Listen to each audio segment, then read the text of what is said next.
A Hairy Problem by Blue Bastard.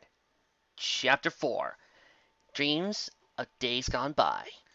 Werewolves? Asked the Lunar Monarch. Are you telling me they actually exist? Her skepticism was understandable.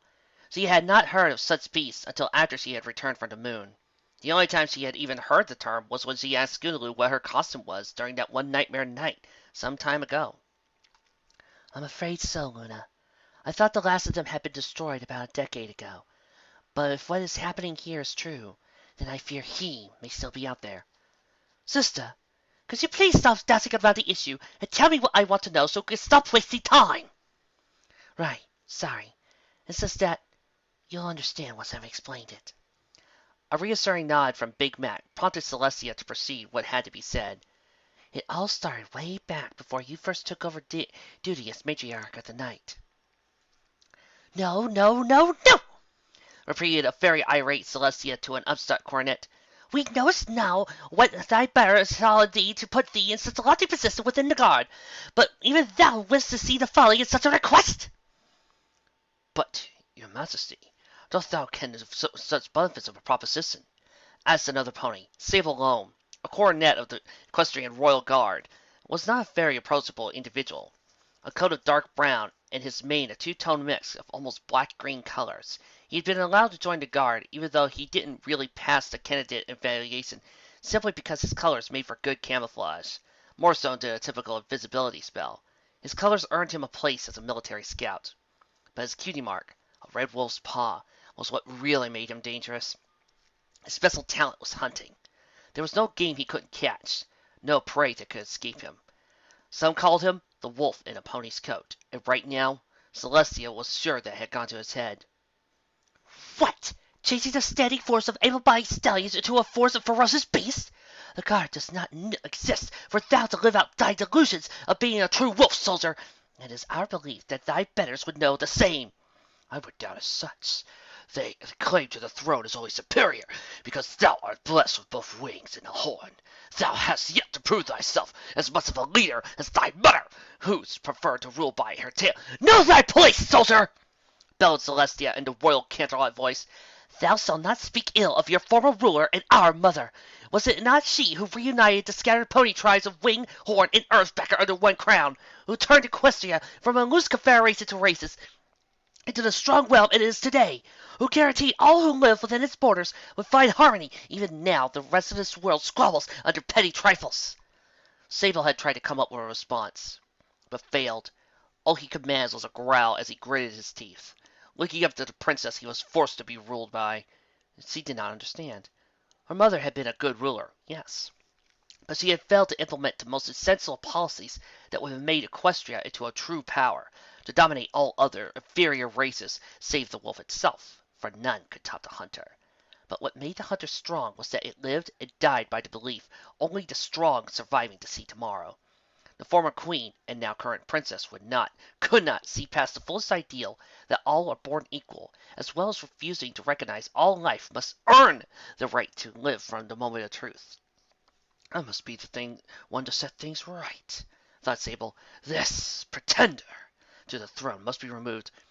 Unfortunately for Sable, one of the last things Celestia's mother taught her was to detect the telltale signs of some pony who wanted to cause her harm, to betray her, and Sable subconsciously was showing all of the warning signs.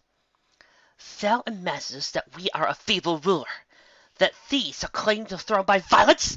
Intoned the pink-maned princess. The startled reaction from the now treasonous soldier brought a small smile to her face. Thy will is known to your misfortune, thought the princess, before she decided to throw off a little to put this peon back in line. Proceeding to stand her full height, which was about a half a head taller than the fully grown Sable, even though she was but a child in Alicorn lifespans. She unfurled her wings, her horn bursting into color as she intimidated the lesser pony into a cowering position before her. Boosted by the RCV, she boomed, Thy art is but a pitiful fool! Thy hunter you may be, but only the joy you get is it from the feeling of power, of submitting the weak to your total control. It is but we who hold the potency in thee in weakness. Cease these ludicrous ideals of impressing your so-called ideals of the wolf upon both pony and the crown, or we shall do it for you. The radiant light ended as Celestia resumed her original sitting position, like nothing happened. Sable, reduced to a shriveling mess before her, cast an angry glare, as if actually daring her to carry out her words. But soon enough, he simply stood up and glared at her, and then proceeded to exit through the stairs opposite the throne. I found out the next day that Sable alone and about a centura of ponies had gone AWOL, as if in protest to my will. They would make their way up to the frozen north, where the renegade, self-proclaimed King Sombra would recruit them, promising a chance to storm the Everfree and claim Equestria for themselves. The Baron shared their loyalty and gave them gifts only he could provide through dark magic, because they all, in one way or another, wanted to leave like their preceded idol, the wolf. Sombra granted them with the ability to turn into a monstrous fusion of both wolf and pony. They were the first werewolves. Luna could only stand in shock. This had all happened when she was but a filly. No, a yearling. She originally figured that because Celestia had been so young, their mother had set up some stand-in rulerships till she could rule properly. Sully had never mentioned anything about having to fill the role of full leadership during her teenage years, and while Luna did not doubt she was able then as she was still now, the thought didn't escape Luna that she had understood her sister more back then. The Nightmare Moon never would have come about. Still, that was a past, but apparently not werewolves. Big Mac, for his part, was as expressionless as usual after he wiped the tears away. Luna figured he had heard this all before, since he seemed a great deal knowledgeable about the science Applejack's contains him to begin with. Sensing her sister's wish for her to continue, Celestia resumed her story. As it would turn out, Sombra would never leave the north to threaten Equestria. He spent most of his time building up what we know today as the Crystal Empire. The werewolves served as his elite enforcers and overseers. Their brutality and fearsome unnatural wolf forms kept the enslaved crystal ponies working themselves to death. Eventually, you and I grew up and we declared war on the Empire to free the ponies. Sombra, not really standing a chance against the Royal Guard with his stagnated armies. I don't need to go into details about the immediate results, obviously. But even with that many soldiers, I'm sure the majority of the werewolves got away, finally retreating back to their true homeland. However, some of them finally realized what Sombra had done to them, as they had not become the ideal soldiers, but monsters. In a cruel twist of fate, the forms that he wished to share and to wear became reversed. The annoyance of having to turn back into a pony, now having become the fear of becoming what they once wanted. How do you know all this, sister? Asked Luna, surprised at how in-depth Celestia was familiar with what should have been of best fleeting knowledge. Some of them came back to atone for being traitors. After seeing the things they had become, I had to pardon those who had sought redemption on the spot, as their punishment would be the curse they themselves had brought upon themselves, forced to live isolated lives in fear of hurting others in their transformed states. However, many of the surviving werewolves did not return, leading to ancient legends of ponies who were cursed with having to become violent night stalkers, terrorizing towns across the nation. Wasn't there something about my moon being involved? Interrupted Luna, remembering the one detail about the whole thing that she suspected was totally wrong. Like, if they only turn if the moon is full. Celestia chuckled, but it was a sad chuckle. Traces of regrettable memories in it. Well, Luna, it was around the first reports of isolated werewolves attacks that you had your, incident. It became Nightmare Moon. The werewolves went unchecked as the nation suffered ponies who were taking up the cause of, oh, what was it that you called your little revolution? The New Lunar Republic, or some silly nonsense like that. Anyway, I ended up inventing the whole full moon connection to try and alienate your psychotic fan base. I suspect many of the wolves joined up in your armies, and would perish bearing your flag in that civil war that broke out, as the reports of werewolves' attacks pretty much disappeared once your 1,000-year stay on the moon began. Big Mac suddenly spoke up, a look of terror on his face. You saying that werewolves don't need to wait for the full moon to turn into monsters? Celestia nodded.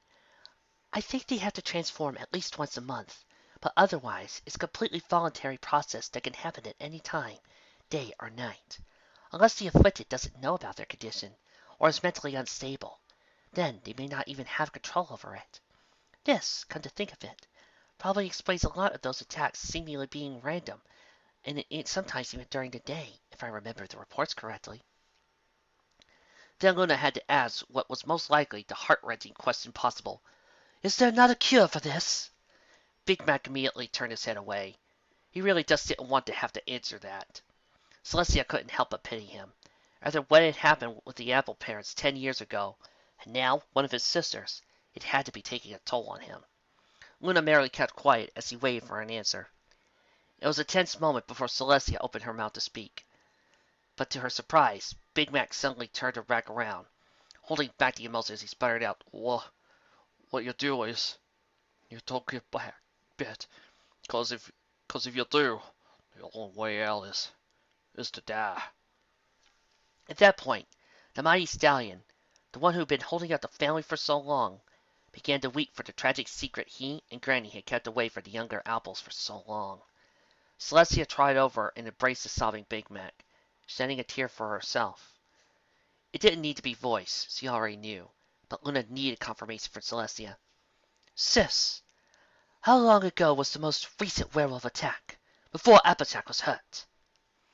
Without turning to face her sister, still comforting Big Mac, spoke the truth. 10 years ago. The first one in hundreds of years. I thought they all died out 300 years after your banishment. But somehow the curse survived, going from host to host in an endless cycle. The victims were Appleseed and Cornflower. The mere mention of the names made Big Mac cry harder into the side of his ruler, letting out all the emotions of not being able to properly mourn the loss and be honest with his siblings about how they would never truly know their parents. A knife in the back only driven him further when he learned his sister was the element of honesty, and all he could do was lie behind his stoic face. Luna didn't really want to ask, but she felt the need to know even more. Oh, but wait. Was it the actual attack that killed them, or... No. They survived the attacks, but they had all bite marks all over. I remember being so angry about it and not being able to do anything to save them.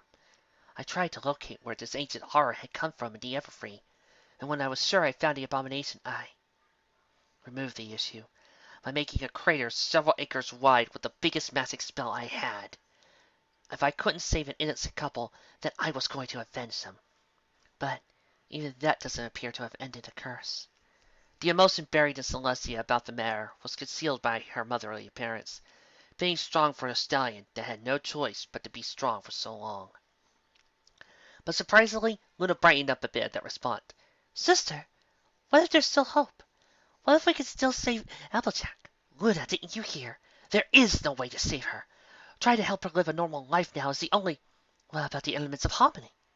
That got Celestia's attention. While the elements had been useless after banishing Nightmare Moon, they were once again empowered with the spirits of 6 friends who embodied the virtues of harmony.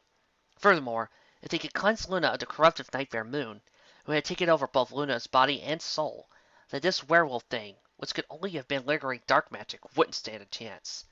She simply didn't know for sure, but it was the best option in regards to Applejack's continued well-being.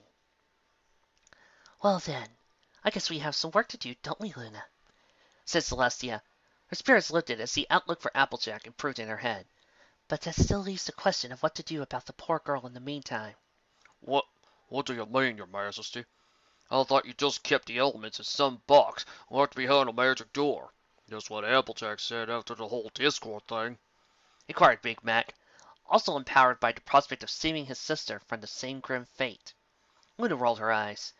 Well, after the whole Discord thing, Sally decided to put up tougher defenses so somebody powerful enough couldn't just swipe them right under her muzzle like last time. Ending with a sly wink toward her elder sister, who nickered in annoyance. Celestia did have to admit that maybe locking the elements in a triple lock box with an added magical shield, then tying it to a cord tied to racks upon racks of magically imbued crossbows inside the southernmost castle tower that, upon any interaction with not coming from Celestia or Twilight Sparkle, would set off the crossbows and blow the whole tower, might have been slightly overkill now that Discord was back in stone. Okay, so getting the elements out of my ultimate death trap might take a day or two. Big Mac wasn't happy to hear that. You mean my sister has to go through this pain for possibly 2 more days? A sad look for Celestia was enough to show Big Mac she was unhappy about it as he was. I'm sorry, Big Macintosh. I'll try to get them out as fast as I can. But in the meantime, it's up to you to make sure she stays safe. And most importantly, do not inform her or any pony else about what we have discussed here, or plan to do unless I let you know otherwise." It was going to be a hard order to follow. While Big Mac was not the element of honesty himself, the apples were known to be trustworthy. They also had a keen sense of when others weren't being as truthful. But it was now both his duty as a brother and as an order from his princess. Big Mac could not let anything pony down now. "I'll do my best, your highness. But if it's your subject, I ain't Applejack's brother." Celestia gave the red pony a warm smile. "She's a lucky pony to have you watching out for her, Big Mac. Keep her safe." And with that, she and Luna disappeared from Big Mac's dream. The whole thing seemed like it had taken an eternity, but in reality, just an hour. That being said, Big Mac was still uneasy. He found himself waking to the sound of nothing. He could have sworn he had heard his sister making all kinds of noises during the dream talk with the princess. But now, he heard nothing. Taking slow, careful steps, the large pony walked towards the doors at the end of the hall, taking care not to wake up Apple Bloom as he passed by her door. Somehow, she slept through the screaming, but then again, she was still just a filly, and they slept like rocks. "Still," Big Mac thought, "better safe than sorry." At last he reached the door, mustering up all his courage and slowly pushing it open. His heart racing with every creak the door made. He couldn't recall a time when he had been more scared. But it wasn't for the monster he thought might be in the room. It was for the monster who was also his beloved sister that was in that room. The door now opened fully. Big Mac cringed at what he saw. His sister was curled up in blankets and turned away from the door. All he could see was a vague outline of her shape. "Well, at least she's still shaped like a pony," thought Big Mac, taking small pleasures when he could in the face of what might be under there. Creeping closer, he slowly extended a hoof to uncover the blankets and... "No, I can't do it. She needs to sleep, and I don't have an excuse for being here. Oh, princesses, please let her be all right." Although Big Mac would never know it, Applejack had settled down in his sleep, possibly for the first time since her problems, was at peace. Fragile, temporary peace. But it was still something. Big Mac gave the sleeping form of her sister one last look before exiting and closing the door. "What's a dealing?" Big Mac near jumped out of his skin before looking to find the source of the voice. Apple Blue looked up at him. "All right," he thought, "maybe they don't sleep like rocks. Now how in the hay am I going to explain this to the one other pony who doesn't need to know the family history involving curses?" "Luna, one more question before I let you out of my head," said Celestia, the two alicorns having some more discussion about the situation away from Big Mac, this time in a more attractive setting of the Haywood Tower Hotel Pountess balcony, as Celestia remembered in her dreams. "Shoot! Why did you even answer that letter Big Mac sent you? Last I checked, these things never end well, since every other time the ponies have wanted to—" "Yes, I know, but I really didn't have anything better to do, now did I, sister?" Celestia could only look at her sister, slightly slack-jawed, unable to come back with a logical comeback. Victorious, the younger of the pair got up and kissed the older on the cheek. "Now, I actually have my job to do, so sweet dreams, sister, and I'll see you in the morning." Princess Luna then turned and entered the elevator, which transported her directly into the Dreamlands, leaving Celestia still trying to comprehend Luna's reasoning. Chapter 5 Mondiality. It was a new day in Equestria as Celestia's sun rose in the sky and Luna's moon went below the horizon. Birds were chirping, and the weather team had ensured that there was not a cloud in the sky. It was a perfect day that the residents of Ponyville looked up to. Applejack herself, despite the nightmares she had been subjected to, woke up feeling just fine. She practically jumped out of her bed as she quickly tidied up her hair and went to have breakfast with the family. "Morning, everybody!" She greeted her family as they gathered in the castle. "Morning, Applejack. Did y'all sleep all right last night?" Granny inquired. "You were howling in the satellite, like you were having some kind of horrific nightmare or something." Big Mac stiffened for a second at the mention of nightmare after his own dream experience, but no pony noticed. "I can't say I did that, Granny," replied the puzzled pony. Well, Applejack was sure that she had some kind of dream last night. None of the details were coming to mind. She certainly didn't remember having trouble sleeping. If I was making a rabbit, though, I hope it didn't keep any of y'all up last night. The family talk broke down into a trivial discussion at that point as Apple Bloom helped serve the table. Topics of all sorts came and went. Price of corn seed, Apple Bloom's school play that night, what record Rainbow Dash would try to break this week, etc., etc. But hidden under the small talk was Applejack noticing that, despite what she had believed yesterday, eating a meal with no apples in it did not make this meal taste as good as she thought it should. In fact, it was slightly blander tasting than yesterday. Definitely need to talk to Twilight today, Applejack reminded herself. This can't keep going on, or else I might never recognize myself at the end of this. After breakfast, Applejack went back upstairs to the bathroom to begin the usual ritual of personal cleanliness. A quick shower to refresh oneself, then brushing the teeth, and finally fixing up the mane. That's what Rarity would think of this. Applejack thought while in the shower. The cascading water felt good on her as she soaked up and worked at her fur until it shone a brilliant orange. Normally, AJ wouldn't bother going the extra mile and just settled for clean, but she was going to town, and her coat did need a thorough scrubbing anyway. Turning out the flow of water, the mare stepped out of the shower to towel off before proceeding to brush her teeth. Then she saw them. Normally, pony teeth were almost flush with each other on top. While they were theoretically omnivores, their biology and tooth structure suggested that they were more suited for a fully vegetarian diet. But what Applejack noticed was that some of her forward teeth had slightly changed to more fang-like. Running her hoof over one of them and judging it to be real, she was confused at what she could mean. Not like I don't have enough issues with this point, thought Applejack as she proceeded to brush her teeth. Just one more thing to ask try. Hold on! Hold on! Shouted exasperated Twilight Sparkle as he dug through the massive pile of books marked Twilight Sparkle's personal to read pile. Rainbow Dash had came in and asked for the latest book for the Daring Do series, having finished the last one at a rate almost rivaling Twilight herself. Well, if she's the fastest in Equestria, I guess she wants to apply it to books as well, mused the Unicorn as he dug deeper and deeper into the mountain of paper and words he built. Finally, she found a book as the impatient Pegasus wanted so badly. Yes!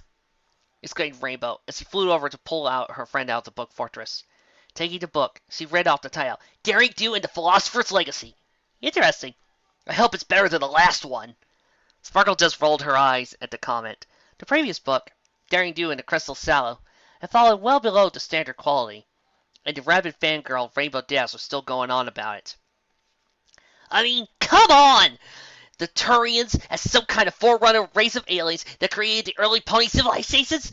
What a joke! You can agree with me, right, Twilight? And somewhere out there, AK Yearling is looking at her book and going, huh, I knew no pony would believe me when I wrote it. It just happened, but I knew there was no way any pony would believe all that. Nope, not in the least. Oh well, looked at the crystal shell. Try again next time. Actually, I thought that the ideas of challenging the notion our princesses are the most powerful beings on Earth was quite interesting. The execution, though, it left much to desired. Ever ready to argue, or rather, discuss it, to put in Twilight Sparkle terms, the finer points of the Daring Do universe, Rainbow was trying to come up with a reply when there was a knock at the door. I'll get it! Shouted Spike, who found a strangely nervous Applejack on the other side. Hey, Twilight? Inquired Earphony. I'll need to talk to you. Oh, what about? Answered the laboratory intellectual, always ready to help a friend. It's, sort of about a private matter. Rainbow Dash raised an eyebrow. Well there! You're not saying you actually got the hots for Twilight, are you? The Pegasus was well aware of Applejack's sexual orientation as being straight as a ruler's edge, but the opportunity to rip her athletic rival was too good to pass up. Applejack's face immediately turned a shade of red-orange, the blush matching with her natural coat. Rainbow! You know I'm not gonna say it. This is totally different. I think I'll need some psychological advice. The Pegasus dropped niggering, and her eyes went wide. She was not a fan of Twilight's psychological help after the last time the unicorn was convinced some minor argument between Dash and another Pegasus named Cloud Kicker was born out of unresolved sexual tension due to a bloody catfight that somehow rendered Rainbow unable to have kids. To this day, Rainbow didn't know if the unicorn had been crazy or a genius with that blatantly incorrect statement, as it immediately killed the argument over a 5-bit bet that Rainbow technically still owed Cloudy. But the bottom line was that this was something to clearly stay out of. So, yeah, began Rainbow. This book is due back at the end of the month, right? That's correct. Also, don't be late like you were 2 months ago. I had to raise late fees, and even though you're my friend, I can't accept. Yeah, that's great. I'll be talking to you right now. Thanks! Was all Twilight heard as Rainbow shot out of the library like a bat out of Tartarus before the librarian was even done talking. Huh. I wonder what that was all about. Twilight mused before adding, Oh, I know. She just wanted to give you some space since you said this was kind of private. I guess so, replied Applejack. Amazed Twilight didn't remember why Rainbow Dash had a problem with her psychotherapy. Frankly, Applejack didn't trust it all that much either. But it was better than... Actually, before we start, let me get some psychology books for reference, Twilight suddenly said, diving back into the pile of books behind her. I'll psych it out, Applejack mentally lamented. Maybe I should have gone to some pony other than Twilight. Remind me again why you thought this was a good idea, Celestia. Well, it seemed like a good idea at the time. I may have partied a little too hard in celebration of Discard's re-imprisonment. Are you saying that you actually consumed enough alcohol that it affected your thinking? That is not something you need to know, Luna. Oh, and are you now going to say that you're also pregnant with some random subject's foal and you don't know who the father is? Okay, I may have gotten a little drunk, but I think by now I'd be showing signs if I was pregnant because of that party, which I most certainly am not. Plus, as the princess who has ruled over this land for over 1,000 years, I think I am allowed to cut loose every century or so at least. Oh, what would the populace think if you actually did have a foal? Bloodblend would be furious, especially since he's been after the throne for years. You have no idea, sister. To be perfectly honest, having a foal just to make sure there's another heir to the throne in order to aggravate him would be worth the trouble. But then again, there is cadence for that. But I thought Twilight... I told you, Luna, she's not ready for the book yet. Besides, she needs the elements for that, and right now, that's our main concern. Right. So, how are we getting out of this again? The two princesses had somehow managed to make a bad situation worse. The easy part was getting to the hanging box, and removing the locks once they secured it on solid ground. The hard part was removing it from the string without setting off the crossbows and blowing the tower to smithereens. Right now, they managed to stop the tower from getting blown up, but at the same time now had tethered the crossbow lines, tying them in a giant ball hanging off the box of the elements. Hold on, Celestia grunted, horn shining with a yellow aura. Almost got it. There! There was a blinding flash of light, which seemed to linger for a few seconds. Then the princesses found themselves on a solid ledge where they started the misadventure 3 hours ago. The entire room had reset thanks to a failsafe spell Celestia had put in for an occasion. She hadn't planned on the whole setup being this hard to defuse, however. Time to try again, huh?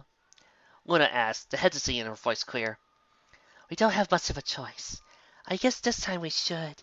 Celestia begun, but was cut off by the door opening and a royal messenger appearing behind it. Your Majesties, the emissary from Draconia is here and waiting for you. Thank you, Quick Wind, said Celestia, giving a warm smile that hid her current animosity towards her creation in the room. Tell him Luna and I will be right down to see him. We're just finishing up our business here. Yes, Your Highness, replied Quick as she left. The moment she did, Celestia dropped a smile and face hoof.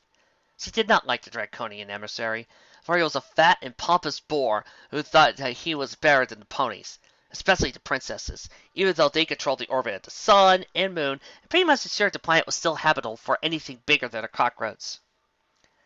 I wonder if I could negotiate with the dragons for the ability to kill the emissary. I doubt he would be missed. They'll send another exactly like him, if not worse. You know what the dragons think of us, sister, Luna said flatly. Mock sighing, Celestia arraigned herself to having to deal with politics instead of trying to prevent the potential outbreak of an evil curse which had formerly been sleeping for 1,000 years. I guess you're right, Luna. We'll try this again tomorrow.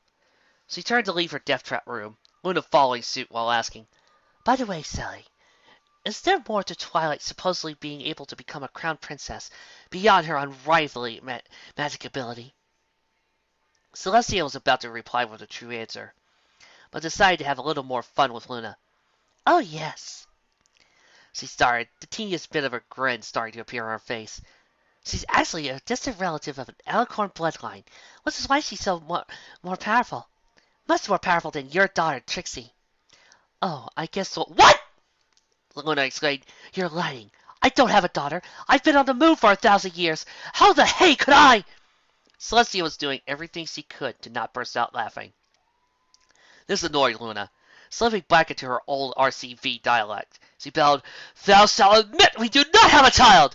How could we even conceive of a falling in a place where there are no males? And furthermore, we would feel it would be our duty as the younger princesses to have our ancestor meet such a suitable male that... The explanation having reached ludicrous levels, instead of answers, Celestia decided to start running away, finally letting the floodgates of laughter spew from her mouth. Celestia! Cried out Luna as she gave chase. For all their years of differences, even now the royal sisters acted a little more than fools with the entire castle as their playground. Some could call it a blatant display of immaturity, and they were ill-suited to be co-rulers of the country. But in reality, it was just two sisters having fun behind the scenes of dreariness that was their political lives. Look, you can be a princess all you want. You could be a ruler, but being a big sister or a big brother will never change. It was already getting late when Applejack managed to escape the mental asylum that was the Golden Oaks Library. Although Twilight truly wanted to help Applejack, she had tended to stick to her books a little too much in trying to diagnose what was wrong with her friend. As a result, countless hours had been wasted by Twilight conducting tests that generated completely useless results. But what was worse is that another strange behavior had made itself known to Applejack during the whole ordeal. Twilight, being too engrossed in her books, hadn't noticed. But Applejack was understandably disturbed when she discovered she had been trying to use her hind legs to scratch like a dog. Sure, ponies did it sometimes, but not almost exclusively. She desperately needed help, but the problem was she didn't know who to talk to. No pony would listen to her as she outright stated she was having cannibalistic thoughts. Her teeth were physically changing, and now she was acting like a dog. Oh, hey, Squirrelloos, guess what? There's somebody who's just like you and he's gonna be your new roommate. I'm sure you'll be the best of friends, thought Applejack in a mocking impersonation of a psychiatric doctor. AJ meant no offense to the poor mare, but there was a difference between thinking you were a dog and actually acting like one. The various thoughts in Applejack's head kept going on around and around as she desperately tried to fit the puzzle pieces together. But to her, it felt like every single piece was coming from a different puzzle. Nothing was coming together, and no clear picture could be made. As Applejack was deeply embroiled in her thoughts, she accidentally took the wrong fork of the road and was heading towards the section of Ponyville she usually avoided. The reason she tended to avoid that part of town was its main attraction, a restaurant called The Meadery. Even though Ponyville was still a small town compared to cities like Philadelphia and Manhattan, its centralized location and close proximity to Canterlot on the rail lines made it a hotspot for other visiting species to come and go. In response to this open market of hungry carnivores, the meadery opened up on the far side of town to carry to its undeserved clientele. While half of the menu was vegetarian fare in order to serve the majority of its customers, it was the famed pack room, the separate portion of the restaurant that catered to carnivores and omnivores, that won the restaurant accolades and sobriquets from far and wide, becoming a regional attraction in its own right. Applejack, who was for the most part a natural vegetarian like all ponies, had never visited the restaurant. However, the fact that she had now entered it didn't seem to register. Her mind was already too preoccupied with her own problems. She also didn't react to the greeter's reaction when she wandered past him, seeing herself in the nearest empty booth in the pack room, which was very sparse of any ponies inside it save for two, a Pegasus who looked like a Royal Guard soldier on break, and one of the Luna's night guards. There was also a griffin here as well. Her highlights black, and there was also just weird scars he had. Godina, is that you? As the server left out to put her order, Applejack turned her head away from the odd trio to try and resume thinking about her own problems. Oddly, she couldn't take her mind off of something Twilight had mentioned during the test she had been performing. Something about a legend of mystical monsters she had heard about. Werewolves. Ponies who had been cursed by an evil force to take the form of a wolf-like monster during the full moon, whereupon they would terrorize the local settlements. The whole reason she brought it up was because the answer to what had bitten Applejack exactly was still up for debate, to which AJ was as skeptical as Twilight had even said the last reported werewolf attack was over a century ago, and even that was theoretical. She thanked the server who had brought her the burgers he had ordered, though, really, her mind was trying to rationalize what was happening to her. She was definitely knew her violent anger was part of it, since he intended to talk to Sandalwood before going into the woods, but only after getting attacked at car crash site did she harbor any feelings of violence, and wow, this burger was good. And then there was the whole wanting to eat the cake twins thing, which Applejack still didn't understand at all, as it had no basis in anything. Then, while she took another bite of the delicious meat burger, she pondered more about what was going on with her between the weird teeth growth and the dog scratching and the openly eating an incredibly amazing meat burger right now, and the out-of-control train of thought in Applejack's head came to a screeching halt as he replayed that last thought. Openly eating a meat burger? She looked down at the thing in her hooves. It was a BLT burger, one of the meadery's more famous options. And it was half eaten by her. She freaked out. Thank you so much. Private Angel Beats, ma'am, replied the guard's pony cheerfully. Yes, thank you, Miss Beats. Only doing my duty, ma'am. The guard's pony then turned around and trotted to where the griffin and the other guard's pony were waiting. It was thanks to them that the scene Applejack had ended up making at the meadery wasn't nearly as bad as it could have been. While details were not provided, Granny noticed the griffin still pulling out strands of spaghetti noodle from her feathers, although from that the old mare didn't know what to make of what really happened with her granddaughter, outside of it involving a hamburger of some sort she half-eaten without realizing it. She watched the unusual trio go down the road, back toward the town where they were staying. When they were sufficiently out of sight, she turned and headed back inside. Big Mac was waiting at the footsteps. He had taken his sister upstairs and laid her in bed, where she clutched one of her pillows tightly, as her life depended on it. If there was any silver lining to what was going on, it was that Apple Bloom wasn't present, so he had stayed at the school to help prepare the stage for the play. No pony knew what her reaction would have been to seeing Applejack be carried on the back of a griffiness, then hauled up on Big Mac's back up to her room. The shock of having eaten actual meat was still rendering the poor girl numb to the world around her. I really do not like the idea of leaving her alone up there, Granny said. It was heartbreaking for her to see what had befallen her granddaughter, after what seemed like a miraculous survival from a grievous wound, and after losing both her son and daughter-in-law 10 years ago. She didn't know she could lose another family member so soon afterwards. I agree. But we gotta go to Bloomy's play. You know how much he's been wanting us to see it, replied the stallion. I also think poor Applejack needs her space. Whatever she's going through must be terribly personal, or else he would have come to us, unless... Don't you dare say what I think you're gonna say. Granny, let's talk on the way to play. But I think Applejack's problems are much more serious than you even seem to think they are. After Big Mac and Granny had left, the house was dead silent. For an hour, all Applejack could do was lay in bed, tightly hugging the pillow to her chest, as her brain tried in vain to process what could possibly be happening to her.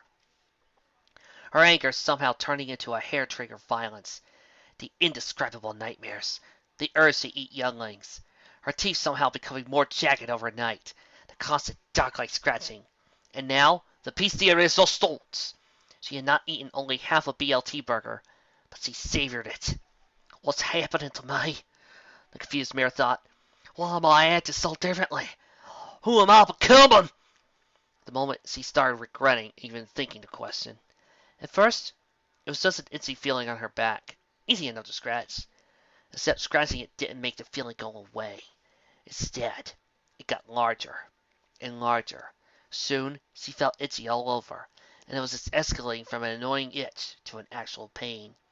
Panicking, Applejack started screaming into the pillow, trying to hug it tighter so she would end the suffering, but it only got worse, as if her whole body was on fire from the inside.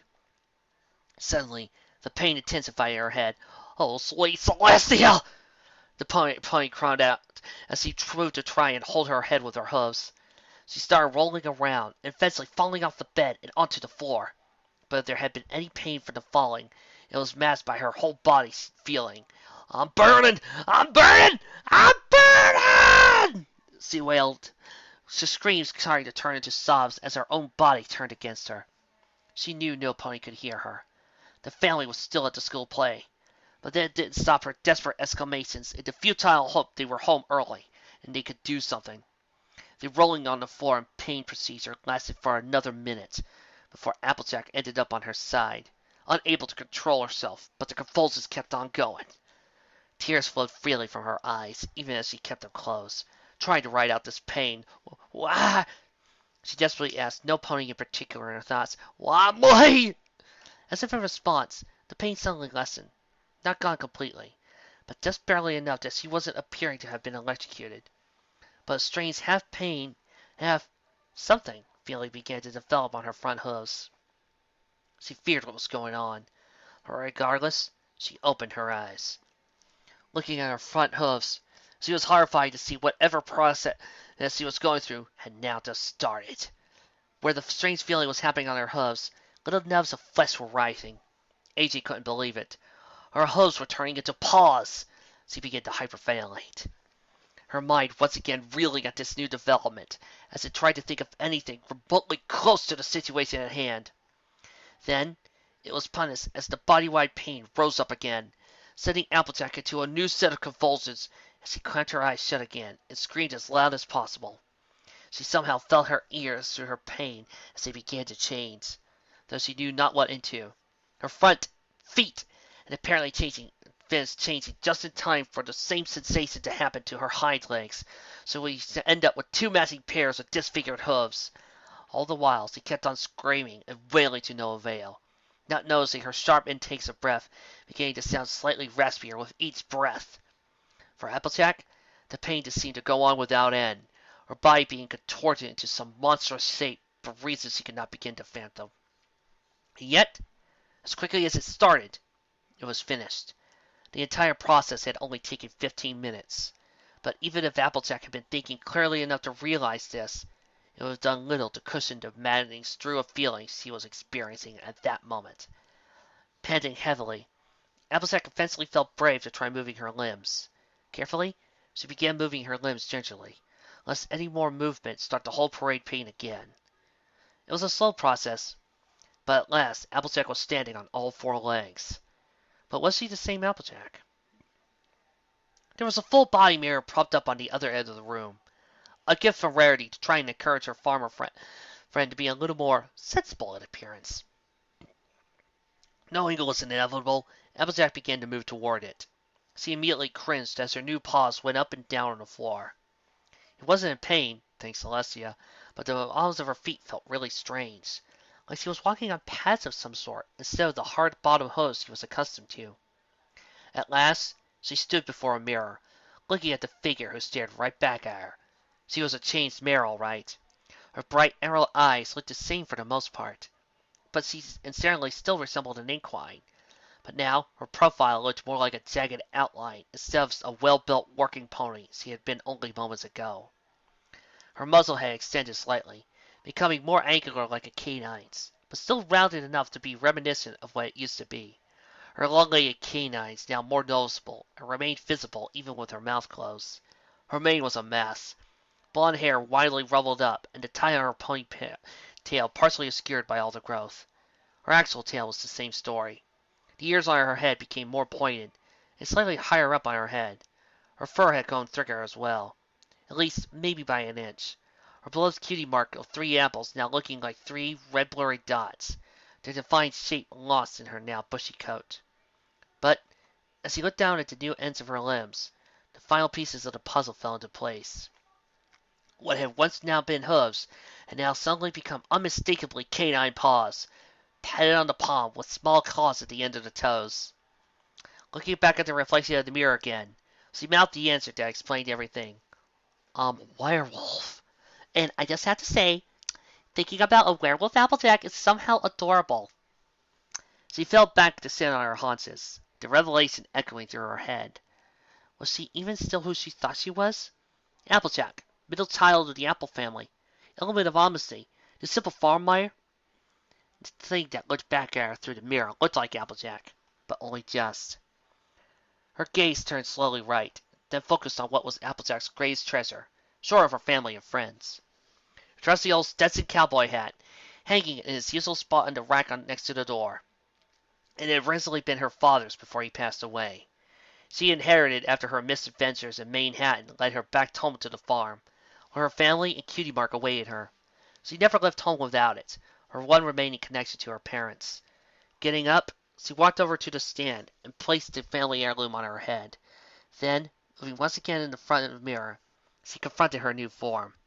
For the first time that night, she smiled, for now it was Applejack who smiled back. Fuzzier, more canine like Applejack, but the combination of colors and hat confirmed it was still the same mirror underneath. One would think that in this situation, after having a crisis of identity after a horrific transformation into something completely unnatural, the affected would start wondering things like, is this permanent or not? How will I break the news to my family and friends? Or even, am I going to have to worry about fleas now? But for Applejack, a werewolf having just gone through her first transformation, only one thing came to her mind in what terms what she should do next. I really want to go running. Applejack, we're home! Shouted Apple Bloom, preceding her brother and grandmother into the house. The play had gone off without a hitch, namely because the CMC had been given bit parts that didn't actually involve much acting, such as a talking tree. I'm going to check up on her, said Big Mac, proceeding up the steps. There wasn't any screaming, no moaning, no anything in the upstairs hallway. However, the stallion could only pray that the worst had not happened. Reaching the door, he knocked. Applejack, are you in there? We're home. No response. Applejack, Hello? No response. maybe she's sleeping. He thought as he opened the door. Had he been a mare, he most likely would have screamed at this point, because what he found chilled him far deeper than just to the bone. Applejack was not in her room at all. Neither was the Stetson. Instead, there was a rumpled bed with a slightly ripped up pillow, a few strands of fur, and mane hair that looked similar to the mare's colors, and the window on the far left wall had been open. No. No! Big Mac eternally moaned. It was too late. He knew there was no way it was going to happen faster than he expected from his previous experience with werewolves. But now, he felt completely and utterly like a failure. Bark, Mike! Is everything okay up there? Hollered Granny at the foot of the stairs. Big Mac didn't respond, his mind having gone into shock, not having heard from her one grandson. So he ascended to the stairs to make sure he was all right. Lizzie, here am I. Outside, is everything?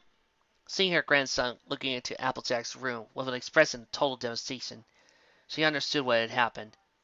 She knew of the real fate of her son and daughter-in-law, and many a time she mourned them. But she expressed skepticism when Big Mac secretly told her of his suspicions that the same fate now awaited Applejack. Celestia herself destroyed the vile beast. How could it have survived? And yet, as she walked over to the room to see for herself, she concluded it was the only answer. Big Mike, close the door. Apple Blood can't know the fate of her sister. This path was stuck probably tracing a knife. I feel it doesn't like the children last night, you know. Nodding, he drew the door shut, both he and Granny wordlessly walking away. As far as Apple Bloom was told, her sister was sleeping and should not be disturbed. But if Applejack wasn't back at her room by breakfast tomorrow, how would her absence be explained? She ran off Caramel? She ran off a sword? She suddenly realized she was a lesbian and decided to run off with lightning dust? It was a question both Big Mac and Granny desperately wanted an answer to, but knew of no way to provide it. Applejack hadn't felt this good in a long, long time. Normally, She was already extremely athletic, even for a young bear of her size. Years of working on the farm and rodeo competitions had conditioned her to top physical condition. But in her hybridized form, she could go even faster. And she was loving every second of it. Maybe I could even beat Rainbow off this. The lycanthrope wondered as her legs propelled her further and further into the heart of the Everfree. She couldn't believe that a little more over a month ago she had been scared stiff to come into the woods at night. Now she was rustling through the trees like she didn't have a care in the world. Except maybe avoiding Poison Joke. That should always be a priority. Having lost track of time, Applejack found herself in a location she didn't think she would ever return to. Standing at the far end of the chasm, on the other side lay the ruins of the Castle of Everfree. And deep down in the gorge, over there to your right, is the Tree of Harmony, where she and her friends fulfilled destiny by restoring Lona and repowering the elements. Her mind still high on adrenaline, AJ ran across the rickety bridge and into the castle, only slightly turning to take a sharp turn up another flight of stairs, dodging all the traps and tricks that lie within. Oh boy, wait a minute. Applejack's becoming more dog-like. There's a giant tree in a chasm, just in a cave. Oh my god, no! AJ, don't you dare do anything you're gonna do! Eventually, she reached the top of the eastern tower battlement, the highest point still standing of the once great fortress. Letting her new wolfish side take control, she inhaled a deep breath before letting out a very non-pony-like She held up at the moon, which, coincidentally, was still in the full moon phase.